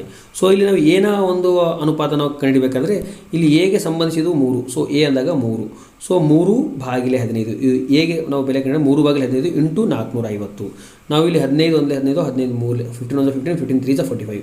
ಸೊ 3 × 30 ಅಂತ ಮಾಡ್ಬೋದು. 3 ಎಲ್ಲ 30 ಬಂತಲ್ಲ. ಸೊ 3 × 30 ಮಾಡಿದಾಗ ನಮಗೆ ಎಷ್ಟು 90 ಮೀಟರ್ ಎನ ಬೆಲೆ ಸಿಗುತ್ತದೆ. ನೆಕ್ಸ್ಟ್ ಅದೇ ರೀತಿಯಲ್ಲಿ ಬಿನ ಬೆಲೆಯನ್ನು ನಾವು ಕಂಡುಹಿಡಬೇಕಾದ್ರೆ ಇಲ್ಲಿ ನಾನು ಹೇಳಿದ್ನಲ್ಲ ಬಿಗೆ ಸಂಬಂಧಿಸಿದ ಯಾವುದು ಫ್ರೆಂಡ್ಸ್? ಸೊ ಬಿ ಮಧ್ಯದಲ್ಲಿದೆ. ಸೊ ಮಧ್ಯದಲ್ಲಿ 5 ಇದೆ. ಸೊ 5/15 5/15 ಇಂಟು 450 ಮಾಡಬೇಕಾಗುತ್ತದೆ friends. So 5/15 into 450. So 15 1 15 3 45 0. So 5 × 3 30 ಮಾಡಿದಾಗ ಎಷ್ಟು 150 ಮೀಟರ್ ಆಗುತ್ತದೆ ಫ್ರೆಂಡ್ಸ್. ಸೊ ಬಿನ ಬೆಲೆ ಎಷ್ಟು 150 ಮೀಟರ್ ನಾವು ಈ ರೀತಿಯಲ್ಲಿ ಮಾಡಬಹುದು. ಸೊ ಸಿನ ಬೆಲೆ ಕೂಡ ನಾನು ವೇಗವಾಗಿ ತೋರಿಸ್ತೀನಿ ಫ್ರೆಂಡ್ಸ್, ನೀವು ನೋಡ್ಕೊಳ್ರಿ. ಸೊ ಇದರ ಬೆಲೆ 210 ಮೀಟರ್ ಬರುತ್ತದೆ. ಸೊ ಇಲ್ಲಿ ನಮಗೆ ಒಂದು ಹೆರನ್ನ ಸೂತ್ರ ಏನಂದಾಗ ಹೆರನ್ನ ಸೂತ್ರ ಏನು? √S × S - A S - B S - C ಇದು ಹೆರನ್ನ ಸೂತ್ರ. ಒಂದು ತ್ರಿಭುಜದ ವಿಸ್ತೀರ್ಣವನ್ನು ಕಂಡುಹಿಡಿಯಲು ಕೇವಲ ನಮಗೆ 3 ಬಾಹುಗಳ ಬೆಲೆಗಳು ಗೊತ್ತಿದ್ದಾಗ ನಾವು ಈ ಸೂತ್ರವನ್ನು ಬಳಸಿ ತ್ರಿಭುಜದ ವಿಸ್ತೀರ್ಣವನ್ನು ಕಂಡುಹಿಡಿಯುತ್ತೀವಿ. ಸೊ ಅದಕ್ಕಾಗಿ ಎಸ್ ಅಂದರೆ ಏನು? ಇಲ್ಲಿ ಸೆಮಿ ಪೆರಿಮೀಟರ್ ಅಂದರೆ ಅರ್ಧ ಸುತ್ತಳತೆ. ನಮ್ಗೆ ಕೊಟ್ಟಿರುವ ಬೆಲೆ ಎಷ್ಟು? ಪೂರ್ಣ ಸುತ್ತಳತೆ. ಒಂದು ತ್ರಿಭುಜದ ಪೂರ್ಣ ಸುತ್ತಳತೆ ಎಷ್ಟು 450. ಅರ್ಧ ಸುತ್ತಳತೆ ಅಂದಾಗ 450ರಲ್ಲಿ ಅರ್ಧ ಮಾಡಬೇಕು, ಅದು 225 ಆಗುತ್ತದೆ. ಸೊ ಅರ್ಧ ಎಸ್ ಸಮನಾಗಿದೆ A + B + C/2. ಸೊ ಇದು ಕೂಡಿಸಿದಾಗ 450/2 ಎಷ್ಟು? ಸೊ 225 ಸಿಗುತ್ತದೆ ಫ್ರೆಂಡ್ಸ್. ಸೊ ಎಸ್ನ ಬೆಲೆ ಆಯಿತು ಫ್ರೆಂಡ್ಸ್. ಈಗ ನಾವು ಹೆರನ್ಸ್ನ ಫಾರ್ಮುಲಾದಲ್ಲಿ ಎಲ್ಲ ಬೆಲೆಗಳನ್ನು ಆದೇಶಿಸೋಣ. ನಾವು ಎಸ್ನ ಬೆಲೆಯನ್ನು 225 ಮತ್ತು ಎ ಬೆಲೆಯನ್ನು 90, ಎಸ್ನ ಬೆಲೆ 225, ಎಸ್ನ ಬೆಲೆ 225, ಎ ವ್ಯಾಲ್ಯೂ 90, ಅದೇ ರೀತಿ ಬಿ ವ್ಯಾಲ್ಯೂ 150, ಸಿ ವ್ಯಾಲ್ಯೂ 210. ಈ ರೀತಿಯಲ್ಲಿ ಎ ವ್ಯಾಲ್ಯೂ, ಬಿ ವ್ಯಾಲ್ಯೂ ಮತ್ತು C value A, B, C ಈ 3 ಬೆಲೆಗಳನ್ನು ಜೊತೆಗೆ ಎಸ್ನ ಬೆಲೆ ಇವೆರಡನ್ನೂ ಈ ಸೂತ್ರದಲ್ಲಿ ಆದೇಶಿಸಿ ಮುಂದೆ ಬಿಡಿಸ್ತಾ ಹೋಗೋಣ ಫ್ರೆಂಡ್ಸ್. ನಾನು ಇಲ್ಲಿ ಈ 225ರ ವರ್ಗಮೂಲ ಹೊರಗಡೆ ಬಂದು 15 ಆಗಿದೆ ಫ್ರೆಂಡ್ಸ್. ನೆಕ್ಸ್ಟು ಇಲ್ಲಿ 225ರಲ್ಲಿ 90 ಕಳೆದಾಗ 135, 225ರಲ್ಲಿ 50 ಕಳೆದಾಗ 75, ಅದೇ ರೀತಿ 225ರಲ್ಲಿ 225 - 210 ಈಸ್ 15. ಸೊ ಇವೆರಡನ್ನು ಅದೇ ರೀತಿ ತೆಗೆದುಕೊಂಡು ಫ್ರೆಂಡ್ಸ್. ಸೊ ಕೆಲವೊಂದು ಸಲ ನಾವು ವರ್ಗಮೂಲ ಕಂಡುಹಿಡಿಯಬೇಕಾದಾಗ ಅವುಗಳನ್ನು ಫ್ಯಾಕ್ಟರೈಸ್ ಮಾಡಬೇಕು ಅಥವಾ ಜೋಡಿಗಳನ್ನಾಗಿ ಮಾಡಬೇಕು. ಆಬ್ವಿಯಸ್ಲಿ ನಮಗೆ ಗೊತ್ತಿರುವ ಹಾಗೆ ಇಲ್ಲಿ 135 15 ಟೇಬಲಲ್ಲಿ ಬರುತ್ತೆ. So 15 × 15 9s 135. ಸೊ ಇಲ್ಲಿ 15 ಮತ್ತೆ ಜೋಡಿ ಆಗುತ್ತೆ. ಆ ರೀತಿಯಲ್ಲಿ ನಾವು ಮಾಡ್ಕೋಬಹುದು. So 15 9s. ಸೊ ನಾನು ಮಾಡಿರೋದು 135 15 9s 75 25 3s. So 15 as it is. So ನಾನೀಗ ಒಂದಾಗಿ ಹೊರಗಡೆ ತೆಗೆದುಕೊಂಡು ಹೋಗ್ತೀನಿ ಫ್ರೆಂಡ್ಸ್. ಇಲ್ಲಿ 15 ರೂಟ್ ಒಳಗಡೆ 15 ಮತ್ತು 15 ಇದು 15 ಇದೆ, ಇದು 15 ಇದೆ. ಸೊ 15 ಜೋಡಿದಾಗ 115 ಹೊರಗಡೆ ಬರುತ್ತೆ. ಆಲ್ರೆಡಿ ಇಲ್ಲೊಂದು 15 ಇದೆ. ಸೊ 15 ಅದೇ ರೀತಿ ಬರೆದುಕೊಂಡು ನೆಕ್ಸ್ಟ್ ಈ 15 ಜೋಡಿಗಳಲ್ಲಿ ಒಂದು ಜೋಡಿ ಹೊರಗಡೆ ಬರುತ್ತದೆ. ಸೊ 15 ಒಂದು ಜೋಡಿ ಹೊರಗಡೆ ಬರುತ್ತದೆ. ನೆಕ್ಸ್ಟ್ ಇಲ್ಲಿ 9ರ ವರ್ಗಮೂಲ 3. So √9 is 3. ಅದೇ ರೀತಿ 25 ² ಎಷ್ಟು 5. ನೆಕ್ಸ್ಟ್ ಈ 3 ಅದೇ ರೂಟ್ನಲ್ಲೇ ಉಳಿಯುತ್ತದೆ ಫ್ರೆಂಡ್ಸ್. ನಾವು ಈ ರೀತಿ ಮಾಡ್ಕೋಬಹುದು. ಸೊ 15 ಇಲ್ಲಿ 15 2 ಆಗಿವೆ, ಒಂದು 15 ಹೊರಗಡೆ ಬಂತು. ಇಲ್ಲಿ 9ರವರೆಗೂ 9 square root of 9 is 3, 25 square root 5. Next ಈ 3 ಒಳಗಡೆ, ಸೊ 3 ಜೋಡಿ ಇಲ್ಲ, ಸೊ ರೂಟ್ ಒಳಗಡೆ ಇರುತ್ತೆ. ನಾವು ಹೊರಗಡೆ ಇರುವ ಎಲ್ಲ ಸಂಖ್ಯೆಗಳು ಅಂದರೆ 15 × 15 × 3 × 5 ಮಲ್ಟಿಪ್ಲೈ ಮಾಡಿದಾಗ ನಮಗೆ 3375 ರೂಟ್ 3 ಬರುತ್ತದೆ ಫ್ರೆಂಡ್ಸ್. ಸೊ ಇದು ಆ ತ್ರಿಭುಜದ ವಿಸ್ತೀರ್ಣ ಆಗಿದ್ದು, ಸೊ ನಮಗೆ ಕೊಟ್ಟಿರೋ ಪ್ರಕಾರ as the asked question, so ಕೊಟ್ಟಿರುವ ತ್ರಿಭುಜದ ವಿಸ್ತೀರ್ಣ ಏನಾಗಿದೆ ಫ್ರೆಂಡ್ಸ್ ಅಂದಾಗ ಇಲ್ಲಿ ನಮಗೆ ಸಿಗುವ ವಿಸ್ತೀರ್ಣ ಏನಾಗಿದೆ 3375 ರೂಟ್ 3 ಮೀಟರ್ ಸ್ಕ್ವಯರ್, ಅಂದರೆ ಚದುರ ಮೀಟರ್ ಅಂಥೇಳಿ ಕೂಡ ಕನ್ನಡದಲ್ಲಿ ಬರೀಬೋದು, ಆರ್ ಮೀಟರ್ ಸ್ಕ್ವಯರ್. ಈ ರೀತಿ ನಾವು ಎರಡೂ ಕನ್ನಡ ಮತ್ತು ಇಂಗ್ಲೀಷ್ ಮೀಡಿಯಂ ಇಬ್ಬರು ಕೂಡ ಬರೀಬೋದು. ಸ್ಕ್ವಯರ್ ಮೀಟರ್ಸ್, ಮೀಟರ್ ಸ್ಕ್ವಯರ್ ಅಂಥೇಳಿ ವಿಸ್ತೀರ್ಣ ಬಂದಾಗ ನಾವು ಮೆನ್ಷನ್ ಮಾಡಬೇಕಾಗುತ್ತೆ ಫ್ರೆಂಡ್ಸ್. ಸೊ ಮುಂದಿನ ಪ್ರಶ್ನೆಗೆ ಹೋಗೋಣ. ಮುಂದಿನ ಪ್ರಶ್ನೆ ಬಂದುಬಿಟ್ಟು ಫ್ರೆಂಡ್ಸ್, ಇಲ್ಲಿ ಒಂದು ತ್ರಿಕೋನಮಿತಿಯ ಅನ್ವಯಗಳು, ಅಪ್ಲಿಕೇಶನ್ ಆಫ್ ಟ್ರಿಗ್ನೋಮೆಟ್ರಿ ಅನ್ನು ಆಧರಿಸಿ ಕೇಳಿರುವ ಒಂದು ಪ್ರಶ್ನೆ. ಇಲ್ಲಿ ಪ್ರಶ್ನೆಯನ್ನು ನಾವು ನೋಡುವುದಾದರೆ ಇಲ್ಲಿ ಬಹಳಷ್ಟು ಸಿಂಪಲ್ ಪ್ರಶ್ನೆ ಇದೆ ಫ್ರೆಂಡ್ಸ್. ಇದು ದೀಪಸ್ತಂಭದ ಮೇಲಿನಿಂದ ಅದರ ಎರಡೂ ವಿರುದ್ಧ ದಿಕ್ಕುಗಳಲ್ಲಿರುವ ಹಡಗುಗಳನ್ನು ಗಮನಿಸಿದಾಗ ಉಂಟಾದ ಅವನತ ಕೋನಗಳು ಕ್ರಮವಾಗಿ 45 degree, 45 degree, 60 degree. So 2 angles of depressions are there. ಆ ದೀಪಸ್ತಂಭದ ಎತ್ತರದ height of the lighthouse is 120 metre and ಎರಡೂ ಹಡಗುಗಳಿಗೆ if you join a line to the both the ships, so what is the distance between the ships. So ಈ ಪ್ರಶ್ನೆಯನ್ನು ಆಧರಿಸಿ ನಾವು ಈ ರೀತಿಯಲ್ಲಿ ಚಿತ್ರ ಹಾಕೋಬಹುದು. ಸೊ ನಮಗೆ ಕೊಟ್ಟಿರುವಂತಹ ದೀಪಸ್ತಂಭ, ಇದು ದೀಪಸ್ತಂಭದಾಗಿದ್ದು ಇದರ ಎತ್ತರ 120 ಮೀಟರ್ ಆಗಿದೆ. ಈ ದೀಪಸ್ತಂಭದ ಮೇಲಿನಿಂದ ನಾವು ಎರಡೂ ಕಡೆ ಹಡಗುಗಳನ್ನು ಬರ್ತವೆ. ಆ ಎರಡೂ ಕಡೆ ಹಡಗುಗಳನ್ನು ನೋಡಿದಾಗ ಒಂದು ಹಡಗಿಗೆ ಉಂಟಾದ ಅವನತ ಕೋನ, so angle of depression is 45 degree. ಮತ್ತೊಂದು ಹಡಗಿಗೆ ಉಂಟಾದ ಅವನತ ಕೋನ ಅಂದಾಗ ನಾನೊಂದು ಅವನತ ಕೋನದ ಒಂದು ಕ್ಲಾರಿಟಿ ಕೊಡ್ತೀನಿ ಫ್ರೆಂಡ್ಸ್. ಯಾವುದೇ ಒಂದು ಕಟ್ಟಡದ ಮೇಲಿನಿಂದ ನೋಡಿದಾಗ ಇದು ದೃಷ್ಟಿರೇಖೆ, ಇದನ್ನು ನಾವು ಲೈನ್ ಆಫ್ ಸೈಟ್, ಸೊ ದೃಷ್ಟಿರೇಖೆ ಅಂತ ಕನ್ನಡದಲ್ಲಿ ಕರಿತೀವಿ, ಇಂಗ್ಲೀಷ್ದಾಗ ಲೈನ್ ಆಫ್ ಸೈಟ್ ಅಂತೇಳಿ ಕರಿತೀವಿ, ಲೈನ್ ಆಫ್ ಸೈಟ್. ಈ ಲೈನ್ ಆಫ್ ಸೈಟ್ ಮತ್ತು ಇದು ಹಾರಿಜಾಂಟಲ್ ಲೆವೆಲ್, ಈ ಹಾರಿಜಾಂಟಲ್ ಲೆವೆಲ್ ನಡುವೆ ಅಂದರೆ ಕ್ಷಿತಿಜ ಮಟ್ಟ, ಇವುಗಳ ನಡುವೆ ಇರುವ ಕೋನಕ್ಕೆ ನಾವು angle of depression, so angle between line off site and the horizontal level is known as A angle of depression. ಅಂದರೆ ದೃಷ್ಟಿರೇಖೆ ಮತ್ತು ಕ್ಷಿತಿಜ ಮಟ್ಟ ಇವುಗಳ ನಡುವೆ ಇರುವಂತಹ ಕೋನಕ್ಕೆ ನಾವು ಅವನತ ಕೋನ ಅಂತೇಳಿ ಕರಿತೀವಿ. ನಮಗೆ ಪ್ರಶ್ನೆಯಲ್ಲಿ ಕೊಟ್ಟಿದ್ದಾರೆ ಉಂಟಾಗುವ ಅವನತ ಕೋನಗಳು ಅಂದರೆ angle of depression. So observe that angle of depression is angle of depression ಕೊಟ್ಟಿದ್ದಾರೆ ಪ್ರಶ್ನೆಯಲ್ಲಿ, ಆ್ಯಂಗಲ್ ಆಫ್ ಡಿಪ್ರೆಷನ್. ಸೊ ನಾವು ಮೇಲಿನಿಂದ ಕೆಳಗೆ ನೋಡಿದಾಗ ಅದನ್ನು ಆ್ಯಂಗಲ್ ಆಫ್ ಡಿಪ್ರೆಷನ್ ಅಂತ ಕರೀತಾರೆ. ಇಲ್ಲಿ ಒಂದನೇ ಹಡಗು ಇಲ್ಲಿದೆ ಫ್ರೆಂಡ್ಸ್. ಸೊ ಒಂದನೇ ಹಡಗಿಗೆ ನಾವು ಮೇಲಿಂದ ನೋಡಿದಾಗ ಉಂಟಾದ ಅವನತ ಕೋನ, so angle of depression is 45 degree. So next ಇನ್ನೊಂದು ಹಡಗಿದೆ ಫ್ರೆಂಡ್ಸ್. ಇಲ್ಲಿ ಈ ಹಡಗನ್ನು ಅದೇ ಬಿಂದುವಿನಿಂದ ನಾವು ನೋಡಿದಾಗ ಉಂಟಾದಂಥ ಅವನತ ಕೋನ, so angle of depression is 60 degree. So ಈ ರೀತಿಯಲ್ಲಿ ಕೊಟ್ಟಿದ್ದಾರೆ ಫ್ರೆಂಡ್ಸ್. ಈ ಎರಡೂ ಹಡಗುಗಳನ್ನು ನಾವು ಈ ಲೈಟ್ ಹೌಸ್ನ ಎತ್ತರ, ಸೊ ದೀಪಸ್ತಂಭದ ಎತ್ತರ 120 ಮೀಟರ್ ಇದೆ. ಈ ಎರಡು ಹಡಗುಗಳನ್ನು ಜೋಡಿಸುವ ರೇಖಾಖಂಡದ ಉದ್ದವನ್ನು ಕಂಡುಹಿಡಿಯಿರಿ. ನಮಗೆ ಕಂಡುಹಿಡಬೇಕಾಗಿದೆ ಈ ರೇಖೆ ಎಷ್ಟು ಉದ್ದ ಆಗಿದೆ ಅನ್ನೋದು ನಮಗೆ ಕಂಡುಹಿಡಬೇಕಾಗಿದ್ದ ಪ್ರಶ್ನೆ, ನಮಗೆ ಕೇಳಿರುವ ಪ್ರಶ್ನೆ. ಸೊ ನೆಕ್ಸ್ಟ್ ನಾವು ಬಿಡಿಸ್ತಾ ಹೋಗೋಣ ಫ್ರೆಂಡ್ಸ್. ಇಲ್ಲಿ ಈ ಎರಡು ಕೋನಗಳು ಅಂದರೆ ಇಲ್ಲಿ ಕೊಟ್ಟಿರುವ ಕೋನ, ಈ ಕೋನಗಳು ಎರಡು ಪರ್ಯಾಯ ಅಂತರ್ಕೋನಗಳು, alternate interior angles. So alternate interior angles ಯಾವಾಗಲೂ ಈಕ್ವಲ್ ಆಗಿರುತ್ತೆ ಫ್ರೆಂಡ್ಸ್. ಸೊ ಇದು ಕೂಡ 60 ಡಿಗ್ರಿನೇ ಆಗಿರುತ್ತೆ, ಇದು 45 ಡಿಗ್ರಿ ಅಂದಾಗ ಇದು ಕೂಡ 45 ಡಿಗ್ರಿನೇ ಆಗಿರುತ್ತೆ ಫ್ರೆಂಡ್ಸ್. ಸೊ ಅದೇ ರೀತಿ ನಾವು ಮೆನ್ಷನ್ ಮಾಡಿಕೊಳ್ಳೋಣ. ಸೊ ಇದು 45 ಡಿಗ್ರಿ, ಸೊ ಇಲ್ಲಿ ಕೂಡ ಇದು 45 ಡಿಗ್ರಿ ಆಗಿರುತ್ತದೆ. ನಾವು ಇಲ್ಲಿ ತ್ರಿಭುಜಗಳನ್ನು ಹೆಸರಿಸೋಣ. ಸೊ ಈ ಬಿಂದುವನ್ನು ಎ ಎಂದು ನಾವು ಯಾವುದೇ ಬಿಂದುವನ್ನು ಗುರುತಿಸ್ಬೋದು, B, C, D, X, Y, Z ಯಾವುದು ತೊಗೋಬೋದು ಫ್ರೆಂಡ್ಸ್. ಸೊ ನಾನು ಇಲ್ಲಿ ಎ, ಇಲ್ಲಿ ಬಿ, ಇಲ್ಲಿ ಸಿ, ಇಲ್ಲಿ ಡಿ, ಅಂದರೆ ನಮಗೆ ಕಂಡುಹಿಡಬೇಕಾಗಿದ್ದು ಈ ಎರಡು ಹಡಗುಗಳ ನಡುವಿನ ದೂರ ಡಿ ಸಿಯ ಉದ್ದ ಕಂಡುಹಿಡಿಯಬೇಕು. ಇಲ್ಲಿ ನಮಗೆ ಎರಡು ತ್ರಿಭುಜಗಳಿವೆ. ಒಂದನೇ ತ್ರಿಭುಜ ಎ ಬಿ ಸಿ, ಎರಡನೇ ತ್ರಿಭುಜ ಎ ಡಿ ಬಿ ಅಥವಾ ಎ ಬಿ ಡಿ ಅಂತ ಕರಿಬೋದು. ಮೊದಲು ಒಂದು ತ್ರಿಭುಜವನ್ನು ತೆಗೆದುಕೊಳ್ಳೋಣ. ಇಲ್ಲಿ ಒಂದು ಕೋನ ಇದೆ 60 ಡಿಗ್ರಿ.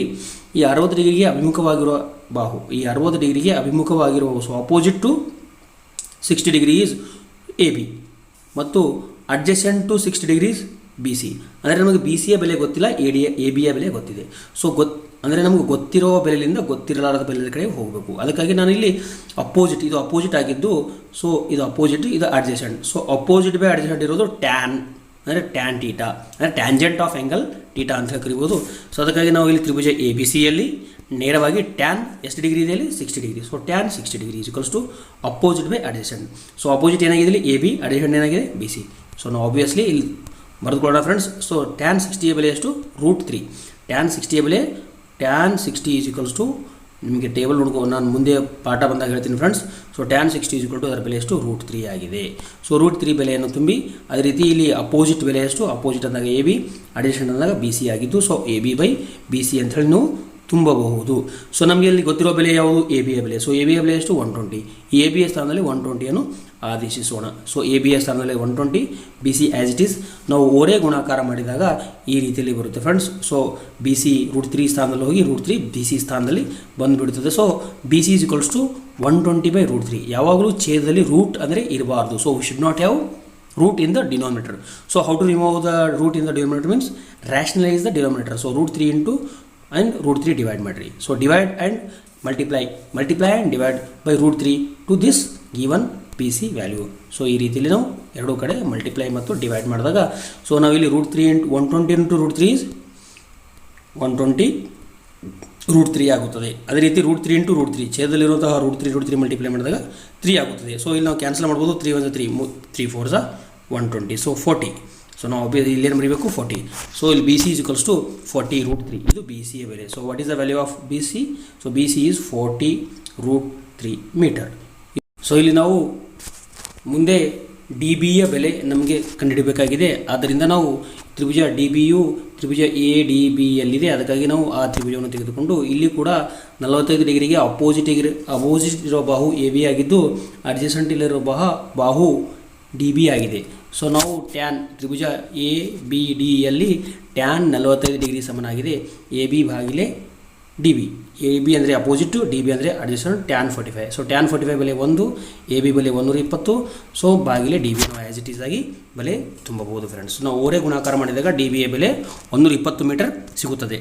ಸೊ ನಮಗೆ ಈಗ ಕಂಡುಹಿಡಿಯಬೇಕಾಗಿದ್ದ ಬೆಲೆ DC. ಸೊ DC ಅಂದಾಗ DB + BC. So DC = DB + BC. So DB ಯ ಬೆಲೆ 120, BC ಯ ಬೆಲೆ ಎಷ್ಟು 40 √3. ಸೊ 40 √3 BC ಯ ಬೆಲೆ, DB ಯ ಬೆಲೆ 120 ಆದೇಶಿಸಿ. ಎರಡನ್ನೂ ಪ್ಲಸ್ ಮಾಡಲು ಬರುವುದಿಲ್ಲ, ಇಲ್ಲಿ √3 ಇದೆ. ಸೊ ಅದಕ್ಕಾಗಿ ನಾವೇನು ಮಾಡೋಣ ಅಂದಾಗ ಇಲ್ಲಿ 120 ಮತ್ತು 40 ಎರಡು 40 ಟೇಬಲಲ್ಲಿ ಅಂದರೆ 40ರ ಮಧ್ಯೆಯಲ್ಲಿ ಬರುತ್ತವೆ. ಸೊ 40ಯನ್ನು ಕಾಮನ್ ತೆಗೆದುಕೊಂಡು ನಾವು ಈ ರೀತಿಯಲ್ಲಿ 40ಯನ್ನು ಕಾಮನ್ ತೊಗೊಂಡಾಗ ಇಲ್ಲಿ 40 ಕಾಮನ್ ತೊಗೊಂಡಾಗ 43 = 120. ಇಲ್ಲಿ √3 ಉಳಿಸೋ √3 ಆ್ಯಸ್ ಇಟ್ ಈಸ್ ಬರ್ಕೊಂಡು 40 into the bracket 3 + √3 ಮೀಟರ್ ಅಂತ ಹೇಳಿ ಬರೀಬಹುದು. ಸೊ ಇದು BC ಅಂದರೆ ಆ ಎರಡು ಹಡಗುಗಳ ನಡುವೆ ಇರುವ ದೂರ ಎಷ್ಟು 40 into the bracket 3 + √3 ಮೀಟರ್ ಆಗಿದೆ ಅಂತ ಹೇಳಿ ನಾವು ಬರೀಬಹುದು ಫ್ರೆಂಡ್ಸ್. ಸೊ ಫ್ರೆಂಡ್ಸ್, ನಾವು ಇಲ್ಲಿ ಕೊಟ್ಟಿರುವ ಪ್ರಶ್ನೆ, ಎರಡು ಸಮಮಿತಿ ಅಕ್ಷರಗಳನ್ನು ಹೊಂದಿರುವ ಇಂಗ್ಲಿಷ್ ವರ್ಣಮಾಲೆಯ ಯಾವುದಾದರೂ ಎರಡು ದೊಡ್ಡ ಅಕ್ಷರವನ್ನು ಬರೆಯಿರಿ. Right any 2 capital letters of English alphabet having 2 line of symmetry. 2 line of symmetry ಅಂದಾಗ ನಾವು ಇಲ್ಲಿ ಅಡ್ಡ ಮತ್ತು ಲಂಬ ಎರಡು ಲೈನ್ ಆಫ್ ಸಿಮೆಟ್ರಿ, ಎರಡು ಸಮಮಿತಿ ಅಕ್ಷರಗಳು ಹೊಂದಿರುವಂತಹ ಅಕ್ಷರ O ಮತ್ತು X ಆಗಿರುವಂತಹ ಎರಡು ಸಂಖ್ಯೆಗಳು O ಮತ್ತು X. ಅಂದರೆ X ಕೂಡ ಅಡ್ಡ ಮತ್ತು ಲಂಬ ಎರಡು ಅಕ್ಷರಗಳನ್ನು ಎಳೆಯಬಹುದು. ಅಂದರೆ ಎರಡು ರೀತಿ ನಾವು ಕಟ್ ಮಾಡಿದಾಗ ಕೂಡ ಅದು ಮತ್ತೆ ಅಂದರೆ ಎರಡು ಭಾಗಗಳು ಸಮ ಭಾಗಗಳನ್ನಾಗಿ ವಿಭಾಗಿಸಬಹುದು. ಸೊ ಆದ್ದರಿಂದ ಈ ಎರಡು ಅಕ್ಷರಗಳನ್ನು ಎಳೆಯುವಂತಹ ಈ ಎರಡು ಅಕ್ಷರಗಳನ್ನು ನಾವು ಬರಿಬೋದು O and X. ಸೊ ಈ ಪ್ರಶ್ನೆ ಉತ್ತರ ಇಷ್ಟೇ ಫ್ರೆಂಡ್ಸ್. ನಾವು ಎರಡು ಬರೆದಾಗ ಅಲ್ಲಿ ನಮಗೆ ಎಷ್ಟು ಒಟ್ಟು 2 ಅಂಕಗಳು ಸಿಗುತ್ತವೆ ಫ್ರೆಂಡ್ಸ್. ಸೊ ಕೊನೆಯ ಪ್ರಶ್ನೆ ನಾನು ಇಲ್ಲಿ ನಿಮ್ಮ ಒಂದು ವಿಡಿಯೋನಲ್ಲಿ ತೆಗೆದುಕೊಂಡಿದ್ದು ಫ್ರೆಂಡ್ಸ್. ಇಲ್ಲಿ ಒಂದು ಚೀಲದಲ್ಲಿ so a bag contains 8 black balls and 6 green balls. So we need to take out only 7 balls out of which 6 balls should be black. ಅಂದರೆ 6 ಕಪ್ಪು ಚೆಂಡುಗಳು ಹೊಂದಿರುವಂತೆ 7 ಚೆಂಡುಗಳನ್ನು ನಾವು ಹೊರಗಡೆ ತೆಗೆಯುವ ಎಷ್ಟು ವಿಧಗಳಲ್ಲಿ ಚೆಂಡುಗಳನ್ನು ಹೊರ ತೆಗೆಯಬಹುದು? How many ways? So find out the number of ways we need to find out. So ನಾವು ಅದು ಕಂಡುಹಿಡಬೇಕಾಗಿದೆ. ಸೊ ಫ್ರೆಂಡ್ಸ್, ನಾವು ಇದೊಂದು ಟೇಬಲ್ ಹಾಕಿಕೊಳ್ಳೋಣ. We have how many black balls? So 6 black balls. ಇಲ್ಲಿ ನಮಗೆ 6 ಕಪ್ಪು ಚೆಂಡುಗಳಿವೆ ಫ್ರೆಂಡ್ಸ್. ಸೊ ನಾವಿಲ್ಲಿ 6 ಕಪ್ಪು ಚೆಂಡುಗಳು ನಮಗೆ ಇಲ್ಲಿ ಒಟ್ಟು 8 ಬ್ಲ್ಯಾಕ್ ಬಾಲ್ಸ್ ಇವೆ. So black balls, green balls are 6. So these are the choices. How many number of choices? ಈ ರೀತಿಯಲ್ಲಿ ನಾವು ಟೇಬಲ್ ಹಾಕ್ಕೊಂಡು ಸೊ ನಮಗೆ ಇಲ್ಲಿ ಒಂದು ಕಂಡೀಷನ್ ಏನಿದೆ, we need to pick out minimum 6 balls out of 6 black balls out of 8 black balls. So 8 ಕಪ್ಪು ಚೆಂಡುಗಳಿಂದ ಮಿನಿಮಮ್ 6 ಚೆಂಡುಗಳು ಆಯ್ಕೆ ಮಾಡಬೇಕು. ಸೊ 8 ಚೆಂಡುಗಳಿಂದ 6 ಕಪ್ಪು ಚೆಂಡುಗಳು ಅಂದರೆ ನಮಗೆ ಹೊರಗೆ ತರಬೇಕಾಗಿದ್ದ ಚೆಂಡುಗಳು ಎಷ್ಟು ಒಟ್ಟು 7. ಅಂದರೆ ಉಳಿದ ಒಂದು ಬಾಲು ನಾವು ಹಸಿರು, ಸೊ ಗ್ರೀನ್ ಬಾಲ್. ಸೊ ಇಲ್ಲಿ 6 ನಾವು ಇದರಲ್ಲಿ ಕಪ್ಪು ಚೆಂಡುಗಳು ತೆಗೆದುಕೊಂಡಾಗ ಉಳಿದಿರುವಂತಹ ಒಂದು ಚೆಂಡು ನಾವು ಹಸಿರು. ಸೊ 6 ಚೆಂಡುಗಳಲ್ಲಿ ಒಂದು ಚೆಂಡು ಮಾತ್ರ ಆಯ್ಕೆ ಮಾಡಬಹುದು. ಸೊ ಇದು ಕ್ರಮಯೋಜನೆ ಮತ್ತು ವಿಕಲ್ಪವನ್ನು ಆಧರಿಸಿದ ಒಂದು ಪ್ರಶ್ನೆ, ಅಂದರೆ ವಿಕಲ್ಪಗಳು, ಸಿ ಅಂದಾಗ ವಿಕಲ್ಪಗಳು ಅದನ್ನು ಆಧರಿಸಿ ಕೇಳಿರುವ ಒಂದು ಪ್ರಶ್ನೆ. 8 ಚೆಂಡುಗಳಲ್ಲಿ ನಾವು 6 ಚೆಂಡುಗಳು ಆಯ್ಕೆ ಮಾಡಬೇಕು, ಇದು ಒಂದು ವಿಧಾನ. ಸೊ ಇವೆರಡು ಮಲ್ಟಿಪ್ಲೈ ಮಾಡಿದಾಗ ನಮಗೆ ಇಲ್ಲಿ ಉತ್ತರ ಸಿಗುತ್ತದೆ. ಸೊ ಇನ್ನೊಂದು ವಿಧಾನ ಏನು, ನಾವು ಕನಿಷ್ಠ 6 ಅಂದರೆ ಗರಿಷ್ಠ ಹೆಚ್ಚು ತೊಗೋಬೋದಲ್ಲ. ಸೊ ಹೆಚ್ಚು ತೊಗೋಬೇಕಾದ್ರೆ 8C7 ಕೂಡ ತೆಗೋಬಹುದು, ಅಂದರೆ 7 ಚೆಂಡುಗಳು ಕೂಡ ನಾವು ಆಯ್ಕೆ ಮಾಡಬಹುದು. Black 6 7 out of 7 V can select black balls. So ನಮಗೆ ಆಯ್ಕೆ ಮಾಡಬೇಕಾದ ಒಟ್ಟು 7 ಚೆಂಡುಗಳು, ನಾವು 7ಕ್ಕೆ 7 ನಾವು ಬ್ಲ್ಯಾಕ್ ಬಾಲ್ಸ್ ತೆಗೆದುಕೊಂಡಿವಿ. ಅಂದರೆ ನಾವು ಗ್ರೀನ್ ಬಾಲ್ಸ್ ಎಷ್ಟು ತೆಗೆದುಕೋಬೇಕು, so green ball should be 0. So ಈ ರೀತಿಯಲ್ಲಿ ನಾವು ಹಾಕಿ ಬಿಡಿಸಿದಾಗ ನಮಗೆ ಇದರ ಉತ್ತರ ಸಿಗುತ್ತದೆ ಫ್ರೆಂಡ್ಸ್. ಸೊ 8C6 ನಾನು ಹೇಳಿರುವ ಹಾಗೆ 8C6 ಆದಾಗ 8 ಚೆಂಡುಗಳಲ್ಲಿ 8 ಕಪ್ಪು ಚೆಂಡುಗಳಲ್ಲಿ ನಾವು ಕನಿಷ್ಠ 6 ಕಪ್ಪು ಚೆಂಡುಗಳು ತೆಗೆದುಕೊಳ್ಳುತ್ತಿದ್ದೇವೆ ಅಂದರೆ ನಮಗೆ ಹೇಳೋ ಪ್ರಶ್ನೆಯಲ್ಲಿ ಹೇಳಿರುವಂತೆ. ನೆಕ್ಸ್ಟ್ ಬಂದುಬಿಟ್ಟು ನಾವು ಇಲ್ಲಿ 6 ಚೆಂಡುಗಳು ತೆಗೆದುಕೊಂಡಾಗ ಉಳಿದಿರುವ ಒಂದು ಚೆಂಡು ಹಸಿರು ಚೆಂಡುಗಳಿಂದ ಆಯ್ಕೆ ಮಾಡಬೇಕಾಗುತ್ತದೆ. So we need to have a 1 ball from green balls. So total ಇವೆರಡು ಮಲ್ಟಿಪ್ಲೈ ಮಾಡಿದಾಗ ನಮಗೆ ಇಲ್ಲಿ ಒಟ್ಟು ವಿಧಗಳು ಸಿಗುತ್ತವೆ ಫ್ರೆಂಡ್ಸ್. ಸೊ ಇವೆರಡು ಮಲ್ಟಿಪ್ಲೈ ಮಾಡಿದಾಗ ನೆಕ್ಸ್ಟ್ ಬಂದುಬಿಟ್ಟು ಸೊ 6C7 ಇದು ಕೂಡ ತೆಗೆದುಕೊಂಡು. ಸೊ ಕನಿಷ್ಠ ಅಂದಾಗ ಜಾಸ್ತಿ ತೊಗೋಬೋದು, ಕನಿಷ್ಠ ಮಿನಿಮಮ್ ಇಷ್ಟು ಇರಬೇಕು, ಬಟ್ ಜಾಸ್ತಿ ಇದ್ದರೆ no problem. So 7 out of 7 we are selecting black balls. So how many balls we need to select? So no balls we need, so we need only 7 balls. So that's why we will select only 0 balls from green. So 0 balls, not 1, so 0. So 6C0. So 6C0 ಆಗಿದ್ದು ಇವುಗಳನ್ನು ಬಿಡಿಸ್ತಾ ಹೋಗೋಣ friends. So ನಾನು ಇಲ್ಲಿ ಬಿಡಿಸ್ತಾ ಇದ್ದೀನಿ, ಇಲ್ಲಿ ಸ್ವಲ್ಪ ನೋಡಿ ನೀವು ಯಾವ ರೀತಿ ಬಿಡಿಸ್ಬೇಕಂತ. ಸೊ ಇಲ್ಲಿ ನಮಗೆ ಕೊಟ್ಟಿರುವಂಥ ಫಸ್ಟ್ ಇದನ್ನು ನಾನು ಆ್ಯಸ್ ಇಟ್ ಈಸ್ ಆಗಿ ಬರ್ಕೊಂಡಿನಿ. 8C6 into the bracket 6C1 into 6C1. So 8C6 ಅಂದಾಗ ನಾವು ಉದ್ದ ಪ್ರಶ್ನೆಯನ್ನು ನಾವು ಇನ್ನೊಂದು ಫಾರ್ಮುಲಾ ಇದೆ ಸಿನಲ್ಲಿ, NCR is always equals to NCN minus R. NCN-R. So NCN-R ಅಂದಾಗ ಇಲ್ಲಿ ಎನ್ನ ಬೆಲೆ ಏನಿದೆಯಲ್ಲ ಎನ್ನು 6 ದೊಡ್ಡ ಸಂಖ್ಯೆ ಕಳೆದಾಗ ಈ ಎನ್ನಲ್ಲಿ ಈ 6 ಕಳೆದಾಗ ನಮಗೆ NCR ಬರ್ಕೋಬೋದು. ಅಂದರೆ ಇಲ್ಲಿ 8 ಇದೆ 6 ಇದೆ. ಸೊ ನಾವು ಇಲ್ಲಿ ಕಳೆದಾಗ 8ರಲ್ಲಿ 6 ಕಳೆದಾಗ ಎಷ್ಟು, 8ರಲ್ಲಿ 6 ಕಳೆದಾಗ 2. ಸೊ ಇಲ್ಲಿ 6 ಸ್ಥಾನದಲ್ಲಿ 2 ಬರ್ಕೋಬಹುದು ಫ್ರೆಂಡ್ಸ್. ಸೊ ಯಾವಾಗಲೂ 1 ಯಾವುದೇ ಒಂದು NC1 ಅದರ ಬೆಲೆ ಎನ್ ಅಂತ ಅರ್ಥ. ಸೊ NC1 ಬೆಲೆ ಎಷ್ಟು ಎನ್. ಸೊ 6C1 ಬೆಲೆ 6. ಸೊ ಇದ್ರ ಬೆಲೆ ಬಂದುಬಿಟ್ಟು ಫ್ರೆಂಡ್ಸ್ ನಾವು ಇದು N2C2. ಸೊ 8C2 ಇದರ ಬೆಲೆ ವ್ಯಾಲ್ಯೂ ಕಂಡುಹಿಡೋಣ. ಇನ್ನೊಂದು ನೆನಪಿಕೊಂಡ್ರೆ ಯಾವಾಗಲೂ ಸೊ 2 ಇದ್ದಾಗ 2 ಮೇಲ್ಗಡೆ ಮತ್ತು 2 ಕೆಳಗಡೆ ಈ ರೀತಿಯಲ್ಲಿ ನಾವು ಬರ್ಕೋಬೋದು ಫ್ರೆಂಡ್ಸ್. ನಾನು ಇಲ್ಲಿ ಎಕ್ಸ್ಪ್ಲೇನ್ ಮಾಡ್ತೀನಿ. ಸೊ ಇಲ್ಲಿ 2 ಇದೆಯಲ್ಲ, ಕೆಳಗಡೆ 2 ಇದ್ದಾಗ 8 ಅಂದರೆ ಇಲ್ಲಿ ಮೇಲ್ಗಡೆ 2 ನಂಬರ್ಸ್ ಬರಬೇಕು, 8ರಿಂದ ಕಡಿಮೆ ಮಾಡ್ತಾ 2 ನಂಬರ್ಸ್ ಓನ್ಲಿ. ಸೊ 8 ಇಂಟು 7 ಈ 2 ಇದೆಯಲ್ಲ, ಈ 2 ಅನ್ನು ಕೆಳಗಡೆ 2 ಇಂಟು 1 ಬರೋವರೆಗೆ ಹಾಕಿಕೊಳ್ಳಬೇಕು. ಬೈ ಚಾನ್ಸ್ 8C3 ಇದ್ದಾಗ ನಾವು ಇಲ್ಲಿ ಮೇಲ್ಗಡೆ 3, ಸೊ 8 ಇಂಟು 7 ಇಂಟು 6 ಮೇಲ್ಗಡೆ 3 ನಂಬರ್ಸ್ ಬರ್ಕೋಬಹುದು, ಡಿವೈಡ್ ಬೈ 3 ಇಂಟು 2 ಇಂಟು 1. ಇದು ಫ್ಯಾಕ್ಟೋರಿಯಲ್ ಅಂತ ಕರಿತೀವಿ ಫ್ರೆಂಡ್ಸ್.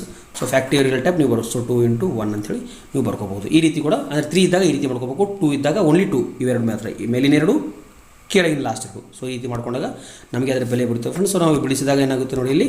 ಸೊ 50 ಇಲ್ಲಿ ನಾವು ಕ್ಯಾನ್ಸಲ್ ಮಾಡೋಣ ಬಿಡಿಸೋಕ್ಕಿಂತಲೂ. So 2 1 2 2 4 8. So 4 into 7 plus into 6 4 into 7 into 6 ಇವೆರಡು ಮೂರನ್ನು ಗುಣಿಸಿದಾಗ ನಮಗೆ ಸಿಗುವ ಸಂಖ್ಯೆ 168. ಸೊ ಇದರ ಉತ್ತರ ಎಷ್ಟು, ಇದರ ಉತ್ತರ 168 ವಿಧಗಳಾದವು. ಮತ್ತು ಇದರ ಉತ್ತರ ಕೂಡ ನಾವು ಕಂಡುಹಿಡಿಯೋಣ ಫ್ರೆಂಡ್ಸ್. ಸೊ ನೆಕ್ಸ್ಟ್ ಬಂದುಬಿಟ್ಟು ನಾವಿಲ್ಲಿ ಬಿಡಿಸೋಣ 8C7 into the bracket into 6C0. So 6C0. So NC0 ಬೆಲೆ ಯಾವಾಗಲೂ 1. ಸೊ 1 ಆಗುತ್ತೆ, ಇದ್ರ ಬೆಲೆ 1 ಆಗುತ್ತೆ.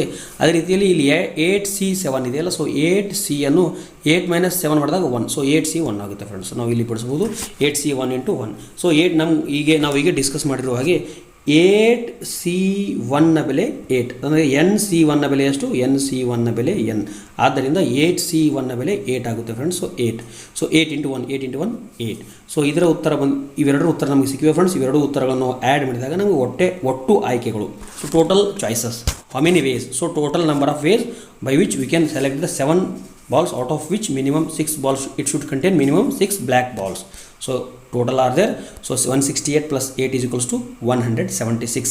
So 176 ವಿಧಗಳಲ್ಲಿ ನಾವು ಚೆಂಡುಗಳನ್ನು ಹೊರ ತೆಗೆಯಬಹುದು. We can take out total 7 balls out of these 8 black and 6 green balls in 176 ways, which should contain 6 black balls, minimum 6 black balls. So ಈ ಎಲ್ಲ ಪ್ರಶ್ನೆಗಳು ನಿಮಗೆಲ್ಲರಿಗೂ ಅರ್ಥ ಆಗಿವೆ ಅನ್ನುವ ಒಂದು ಭಾವನೆಯೊಂದಿಗೆ ನನ್ನ ಈ ವಿಡಿಯೋವನ್ನು ಇಲ್ಲಿಗೆ ಮುಗಿಸ್ತಾ ಇದ್ದೀನಿ ಫ್ರೆಂಡ್ಸ್. ನಮಸ್ಕಾರಗಳು.